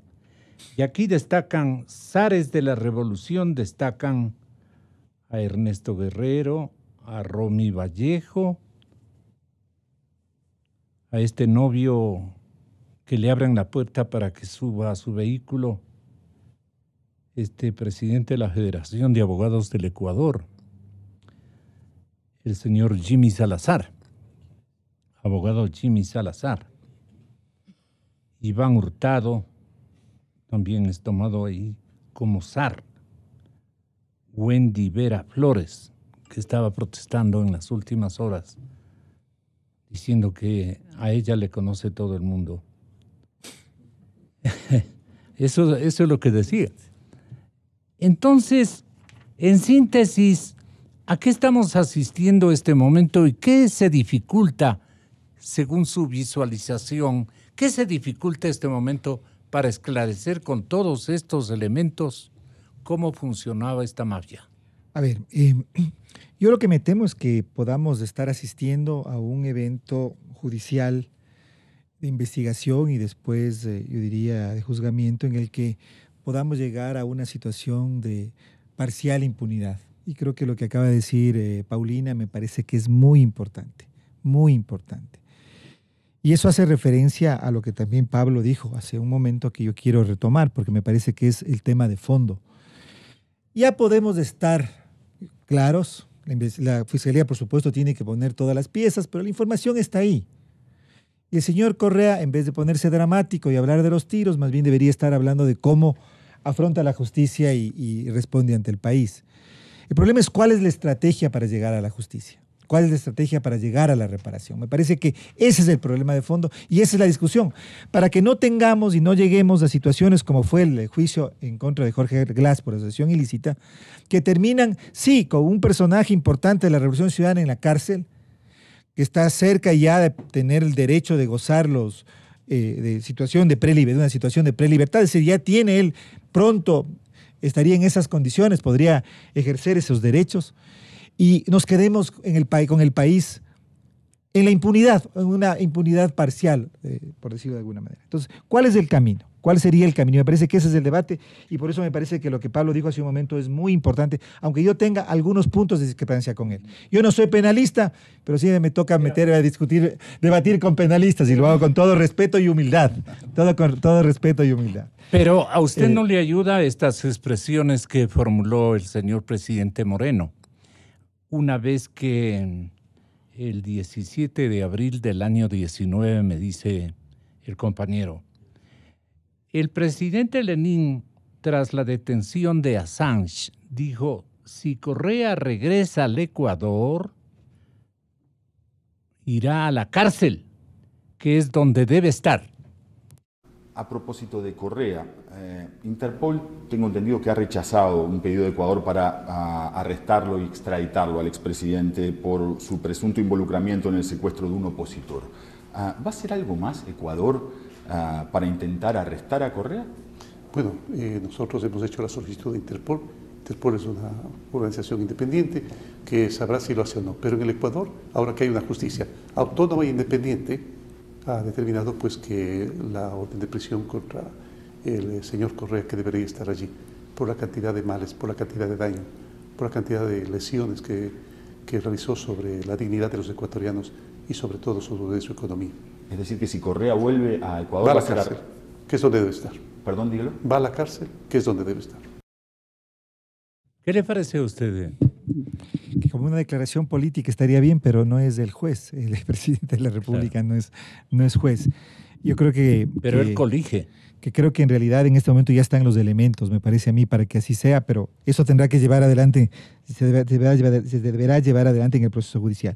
Permítame, Gonzalo, llegar al punto que quería llegar con lo que planteaba Pablo. A ver, es verdad, el Código Integral Penal recién desde el 2014 permite o habilita la posibilidad de que se pueda procesar judicialmente, penalmente a las empresas. Es verdad que ese ámbito está restringido a ciertos delitos. Es verdad que todo que hay un camino que sería la vía tributaria. De hecho, hay un proceso en Fiscalía en contra de Odebrecht, disculpen que hable de Odebrecht, que es lo que más conozco, por un delito tributario, que sería una vía para avanzar. ¿Ya? Pero eso no quiere decir, y aquí regreso a lo que decía Paulina, que los representantes legales de las empresas, ¿no es cierto? Y creo que ahí es donde se tiene que apuntar. Los representantes legales de las empresas. Y no hablo solo de Odebrecht, de todas las que aparecen ahora en el... Y los registros que... Exactamente. Además hubo un sistema de cruce de facturas, y al haber cruce de facturas, todo eso quedó registrado en el SRI. No deban ser responsables, no deban ser vinculados y no deban ser procesados. Y eso me parece que es fundamental. Por lo tanto, uno debería esperar que en sobornos 2012, 2014, 2016 haya vinculación a los representantes de las empresas que entregaron la plata, es decir, que fueron los que corrompieron, los que entregaron los recursos hacia estas campañas electorales. Y hoy sabemos que se ha utilizado para todo y que Correa autorizó. No solo Correa, y creo que está pasando de agache, por decirlo de alguna manera coloquial. El ex fiscal Vaca Mancheno también hizo autorizaciones. Es que es algo impresionante. El asesor de la fiscalía, el señor Pedro Espinosa, era el que llevaba el dinero supuestamente de Pamela Martínez a Alexis Mer. Es decir, es de locos, es realmente de locos. Cuando yo estuve en el juicio en contra de Jorge Glass, me sentaba al lado del señor Espinosa. El gordito. Entonces era una cosa, y con él comenté durante todo el juicio, todas las incidencias del juicio. No sabía que era el que llevaba la plata de Pamela Martínez, de Odebrecht a Alexis Mera. Es para caerse para atrás, es para desmayarse. Pero bueno, aparte de esa anécdota que me espeluzna cuando me le toca relatar. A ver, hay que procesarlas judicialmente a los representantes legales. Pero eso no quiere decir, y Paulina mencionó aquello, y eso me parece que es muy importante. Yo tengo aquí el acuerdo de cooperación, el acuerdo al que acaba de llegar la Fiscalía peruana con la firma Odebrecht, que parece que es muy importante porque puede servir la experiencia de otros países. De otros países. Es penal. Entonces, eso no quiere decir que el Estado ecuatoriano, la Fiscalía, la Procuraduría, y yo también sostengo, y aquí quisiera escucharles a dos excelentes abogados de quienes yo aprendo, porque yo no soy ni abogado ni penalista y estoy aprendiendo de estos temas. Instituciones como el municipio de Quito, son instituciones autónomas que deben representar a las víctimas frente a estos delitos que fueron perpetrados, y eso tiene que demostrarse en juicio, pero hay las evidencias de que así debería ser, ¿no es cierto?, por empresas y exfuncionarios públicos, representantes legales de empresas o personas que eran funcionarios de empresas que eran los que hacían las negociaciones y entregaban los sobornos. Entonces, tiene que llegarse a un acuerdo con la firma Odebrecht. Y en ese acuerdo, que puede ser un acuerdo, no sé si el término es correcto, extrajudicial, ¿no es cierto?, llegar a una reparación. A una reparación que, por supuesto, yo estoy de acuerdo con Paulina, no es para que regresen, es para que reparen. Fíjense en el caso del Metro de Quito. Tenemos una obra cuyos estudios determinaban que debía costar aproximadamente 1.490 millones de dólares y el contrato fue de 2009. Hay una diferencia de 509 millones que se tiene que explicar. Yo no estoy diciendo que ahí todos serán sobreprecios o sería un incremento de precio injustificado, pero estamos hablando de 509 millones, estamos hablando de un montón de recursos para el municipio de Quito. Está el tema patrimonial. Hay un gran debate, hay colectivos como Quito Milenario, expertos que se han pronunciado sobre los daños que habría ocasionado el metro al atravesar la tuneladora por el centro histórico de Quito. Hay evidencia de que, por ejemplo, el convento del Carmen Bajo ha sufrido graves daños, que habría que determinar. En este momento, yo no soy un experto que puedo afirmar. Estoy diciendo que hay temas importantes. Hay un daño, podría haber un daño patrimonial. Es un delito muy serio, muy grave. Muy grave. Un centro histórico que es patrimonio de la humanidad. Está el tema de Solanda, Gonzalo. Tampoco yo puedo en este momento afirmar que se debe al metro, pero porque es una zona sensible que fue construida en los años 70 sobre terrenos pantanosos. Recordamos que ahí había una laguna, la famosa laguna de Turubamba, así como hubo la laguna de la Carolina. Pero hay más de 400 familias afectadas. Yo he estado ahí, las casas cuarteadas en la Jota. Es decir, habría otro problema. Entonces yo creo que tiene que sentarse las autoridades ecuatorianas, el procurador, que es el abogado del Estado, la fiscalía, tiene que sentarse también yo creo que el municipio de Quito, el alcalde Yunda. La conducta o la metodología para escaparse del señor procurador, para aislarse, digamos, y para él más o menos manejar la situación solamente desde su ámbito, esta desconexión de todas las autoridades. Pues entonces tiene que hablar, en este caso, a la empresa Odebrecht. ¿Qué desenlace puede producir eso? Que Odebrecht además coopere con la investigación, que pueda determinar con claridad cómo fue el mecanismo, quiénes fueron los beneficiarios, que pueda ayudar al proceso en el que estamos en este momento. Pero ese es oficio del procurador. Y se tiene que llegar a una reparación. Tiene que haber una reparación, que es una reparación integral, no solamente económica, es moral. Pero ¿qué nos debe el procurador? Perdone que le insista. Bueno, el procurador ha iniciado esta conversación, trascendió en las últimas semanas que se han reunido con el representante legal de la empresa, que se comienza a hablar del tema. Es curioso que en el Ecuador se hace esto mientras los otros países han avanzado muchísimo ya en ese tema. El caso del Perú mencionaba, el caso de Estados Unidos, ni se diga, 3.500 millones de dólares fue la reparación de Odebrecht por los delitos cometidos a través del sistema financiero estadounidense. Aquí ni un centavo. Aquí no hay un centavo. Entonces eso es lo que, como le diría, como ciudadano, como persona que está interesada en estos temas, sí me parece que es importante. Y por eso tenía esta discrepancia, que veo que no es discrepancia parcial, en el sentido de que hay que procesar judicialmente a los representantes legales, a quienes operaron este sistema colusorio y ilegal, pero hay que también sentar a las empresas. Y a las empresas tienen que ellos reparar al Estado ecuatoriano, a las víctimas que somos todos nosotros, por los delitos económicos, patrimoniales y sociales que puedan haberse también generado, las afectaciones sociales que se puedan haber generado. Y ahí sí permítame, Gonzalo, yo sí quiero hacerle un emplazamiento al alcalde Yunda. Él no puede decir lo que dijo hace algunas semanas de que él se va a desentender de este tema. Porque él es el representante de la ciudad. Aquí hemos sido los quiteños somos las víctimas de esto. Puede ser correísta o puede ser lo que sea, mi estimado Gonzalo, pero en realidad creo que el Ecuador como Estado, como sociedad, tiene que hacerse respetar.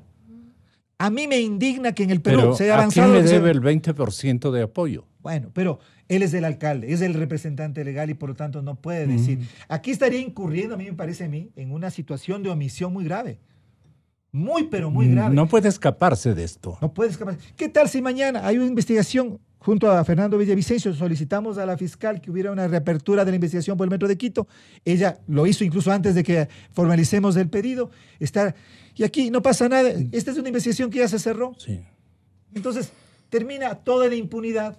El contrato más grande de Odebrecht en el país, en la historia del Ecuador, uno de los más grandes de América Latina, el Metro de Quito, y todo queda en la nada. Eso me parece a mí que hay que mirar. Los que tienen evidencias parece que arreglan con los complotados en el delito, que son muchísimos. Y entonces, si no responden a las insinuaciones, por partes van conociendo sus nombres. No sé si me cachen. Pero bueno, en síntesis, señoras y señores, en síntesis, Arroz Final es uno de los 3.148 archivos, dice María Belén Arroyo, incautados en el computador de la señorita o señora Terán, que las autoridades requisaron durante el allanamiento. El documento Excel tiene que ser recopilado toda esta información. El documento Excel tiene 63,000 hojas. Estas se suman a las más de 30,000 páginas del proceso que reposan en la Fiscalía. Esto como datos para la gente, para que aprecie, y que están en fase de instrucción en la Fiscalía. Los valores totales, según los registros, son 6,5 millones en dinero en efectivo entregado por las empresas y 8,700,000 dólares a través de cruce de facturas. Esta recopilación informativa.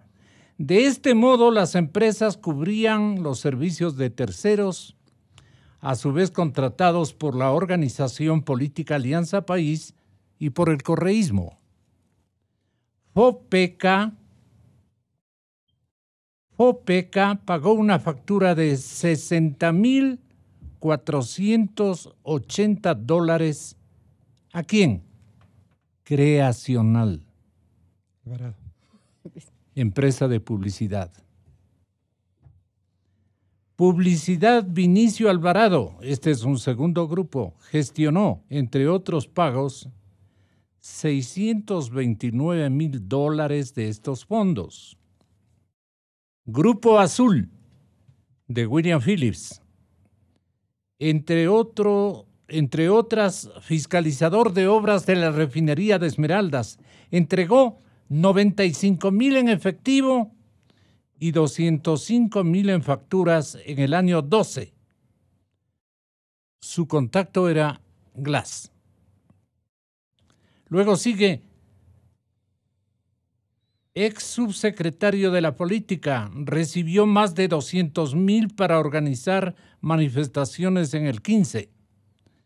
Luego sigue Sofía Espín, para organizar marchas de apoyo, recibió en el mismo año 2015 un monto superior a 42,000 dólares. Romy Vallejo recibió un sueldo adicional de 5,000. Repito, 5,000 dólares mensuales de estos fondos. Federación de Abogados del Guayas. Aquí viene el que le abren la puerta. Jimmy Salazar, esposo de la Pamela. En 2015 habría recibido 67,000 dólares. Luego viene el representante del grupo Pueblo Nuevo. 2014, un pago de 60,480 dólares. ¿Con dinero de quién? De la firma increíble, Hidalgo. Y en el 2012 recibió otro pago de 89,000 dólares. de estos fondos. Y luego la Wendy Bere, a mí me conocen ustedes, les dice a todos, compositora del tema Ya tenemos presidente, ella ha sido la autora. Ya tenemos presidente con dineros registrados en arroz final. En 2013 el pago fue de 13.440. ¿Para qué sirve esto, Paulina Araujo, doctora? Bueno, sirve para que se den cuenta que no solo es el cuaderno de doña Pamela Martínez o el Excel de Laura Terán lo que hay, sino que hay evidencias claras y contundentes de cómo se operó. Simple y llanamente ese uso del Estado ecuatoriano, ese contubernio con empresas, facturaciones que no se correspondían. Entonces, yo sí pienso que la justicia ya no tiene por dónde irse a decir que no hay elementos contundentes como para avanzar, pero que avancen con los delitos que en verdad van a poder ser demostrados. ¿Cuáles son ¿no? ellos? Bueno, lo hemos hablado aquí. Sí. Hay lavado de activos que le permite ir contra las empresas. Lo que preocupa es que en este caso Verde Final, hasta el 5 de septiembre del 2019, es el tiempo máximo, los 120 días de la instrucción fiscal. Y aquí lo que se ha hecho fue una reformulación de cargos por la asociación ilícita, el tráfico de influencias y el cohecho. No sé si es que va a vincular a más personas, sin embargo ya se ancló con estos 3 delitos, entonces puede ser que Verde Final se quede en eso y también nos quede ese sin sabor, ¿no? Hubo 3 órdenes de detención, primero para Mera, Duarte y el señor Alvarado. Y, qué curioso, Alvarado sí avanzó a irse, se ha ido, ahora le receptan las versiones vía Skype. Entonces tenemos esa sensación, ¿dónde están las empresas? ¿Dónde está una vinculación completa y por los delitos contundentes? Pero yo sí creo que ya en el Ecuador, más allá ahora sí de hablar de justicia penal, yo pienso que el Ecuador está harto. Cada día se oyen millones y miles y nuevos nombres. Exacto. Y lo que duele es que prácticamente se está... ¿Y dónde está la situación de que no se va a tolerar? Recién escuchamos una perorata. Una frase del presidente Moreno de que si Correa regresa se va preso por todos los juicios que tiene. Correa solo tiene el caso Balda, hasta lo que yo tengo entendido. No tiene ningún otro proceso ni ninguna orden de detención. Y adicionalmente el presidente Moreno... Por eso se atreve a decir que se pega un tiro si le comprueban. Lamentablemente del presidente Pero Moreno... puede dar una sorpresa, esto sí les anticipo a todos, nos anticipemos. La fiscal general de la República tiene elementos que no quiero mencionarlos. No, y está bien. Y a mí lo que me preocuparía es que luego, con el paso del tiempo, indulten, como ya han hecho, porque puede ser que la justicia responda y luego les den una amnistía, un indulto y les perdonen. El propio Moreno, 27 de diciembre del 2017, dio indultos por peculado. Entonces, compréndame que aquí no solo es que se ha abusado del dinero ¿Quiénes público, fueron los beneficiarios sino, para que se acuerde de Lenin? Me parece que no tengo aquí los nombres, pero se los puedo pasar. Lo hemos hablado aquí en varias entrevistas incluso. Pero aquí no solo es el dinero que se tiene que reparar. ¿Quién nos repara la confianza de los ciudadanos en las instituciones del Estado? Ese es el grave problema.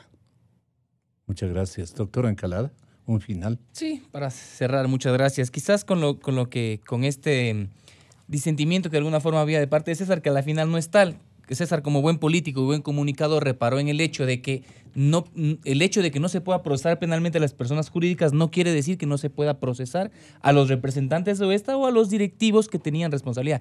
En efecto, sin duda, ese es un punto que vale aclararlo para la opinión, para la ciudadanía que nos escucha, y es que, claro, si las personas que como parte de estas empresas cometieron los delitos, tienen que responder penalmente. Pero ahora en este punto es importante, cuando Fiscalía inicia el proceso penal, en el caso de Arroz Verde, Fiscalía inicia como concusión. Y hay que distinguir 2 delitos, creo que es de simple explicación para la ciudadanía. La concusión es el delito por el cual el funcionario público exige dinero a una persona, ya sea persona natural, una empresa, etcétera, etcétera, y entonces la persona que entrega el dinero es víctima del delito. El único culpable es el funcionario público. Y hubieron pocas voces, esto me llamó la atención, porque hubieron muy pocas voces, entre ellas las de César, la que decía, bueno, ¿y en dónde están las empresas? ¿En dónde está el privado que corrompe al funcionario público? Y entonces Fiscalía, cuando hace esta vinculación a Mera y estos otros funcionarios, cambia el tipo penal, reformula cargos y ahora sí lo hace por cohecho y otros delitos. Cuando pasa esto, licenciado Rosero, cuando Fiscalía cambió de delito, nos deja abierta la posibilidad a que ahora sí respondan también los particulares que pagaron el dinero. Esa es la consecuencia del cambio de delito. Por lo tanto, si es que Fiscalía en estos días no procesa a estas empresas y no procesa a quienes se sabe que estaban arriba de la cadena de toma de mando, entonces sería una tomadura de pelo. A mí me parece que esto... Yo creo que también, como el licenciado Rosero se anticipa, van a haber sorpresas. Esto es algo que está de alguna forma ya escrito, está dicho. Es obvio que la Fiscalía va a terminar procesando tanto al expresidente de la República cuanto a las personas jurídicas. Y claro, si es que por ahí hay personas jurídicas, qué sé yo, que fueron extorsionadas, coaccionadas, bueno, tendrán que defenderse. Pero si en cambio hay evidencia de que las personas jurídicas, las empresas o las personas naturales pagaron a cambio de que les den un contrato, es clara la responsabilidad penal y tendrá que determinarse en el proceso penal. Son distintos los guiones de desenlace al que arribará la Fiscalía, por un lado, y la Procuraduría, por otro lado, o el Consejo de la Judicatura, por otro lado. ¿Cómo analiza este tema? El desenlace. Bueno, yo espero que trabaje en conjunto, ¿no? Porque aquí está en juego interés público. ¿Usted ve superior. que van a trabajar en conjunto? Esperaría. ¿O cada uno tiene...? Yo vi con buenos ojos la reunión o la convocatoria del procurador a que junto a la fiscal, al contralor y al secretario anticorrupción, al menos se comience esta conversación con la empresa Odebrecht de cara a la reparación. Yo espero que trabajen en conjunto. Creo que aquí estamos hablando del Estado ecuatoriano y estamos hablando de todos los ecuatorianos. Sobre todo, me parece a mí, y yo quiero insistir, que ya hay elementos, como dijo Paulina, ya hay elementos, creo que la investigación, la información que han aportado periodistas de investigación, esto hay que decirlo, porque en realidad el Estado ecuatoriano tiene una gran institución llamada Fiscalía, pero en realidad la información importante, gruesa, ha venido de afuera de la Fiscalía. Es verdad. Fernando Villavicencio, Cristian Zurita, los amigos de La Posta, Marta Roldós, María Belén Arroyo, es decir... Arturo Torres. Me estoy olvidando de personas y les pido disculpas porque en realidad el aporte de periodistas de investigación ha sido enorme, que han dado los elementos de la Fiscalía. Ahora lo que buscamos, lo que esperamos es una estrategia inteligente, clara, que permita llegar a la justicia y a la reparación integral. Reparación integral, me parece que es importante. Así que yo estoy preocupado, me parece que hay elementos... como aquí se ha conversado, complejos, difíciles, pero bueno, esperemos que no nos quedemos a la saga. Que ocurra en el Ecuador lo que ha ocurrido en otros países. El Perú es un caso paradigmático, 4 presidentes procesados, un acuerdo muy claro con Odebrecht, la colaboración de Odebrecht. Es decir, la empresa aquí en este caso sentada a colaborar con el Estado para que haya justicia y reparación. Aquí no estamos ni en pañales todavía en ese proceso. Así que yo hago votos de que así ojalá ocurra. Paulinita. No, o sea, tengo los datos de los indultos por peculado. 22 de diciembre a través de decreto ejecutivo 249 y 251 a favor de Claudia Rodríguez y Jorge Peña. Por eso le digo, aún así la justicia camine. Esperemos que a futuro no tengamos presidentes que perdonen por delitos de peculado. Caso contrario, llegamos a nada. Sí. Pero ¿cómo evitar en el siguiente análisis con invitados especiales? ¿Cómo evitar que esta nueva temporalidad, esto pertenece a la época petrolera, pero la nueva temporalidad viene a ser la etapa minera? ¿Cómo evitar que la explotación minera sea administrada por la propia corrupción de estos días o de los días anteriores? ¿Cómo evitamos? A ver, les dejo pensando mientras transcurren estos anuncios publicitarios. Inicio de espacio promocional y publicitario. Los últimos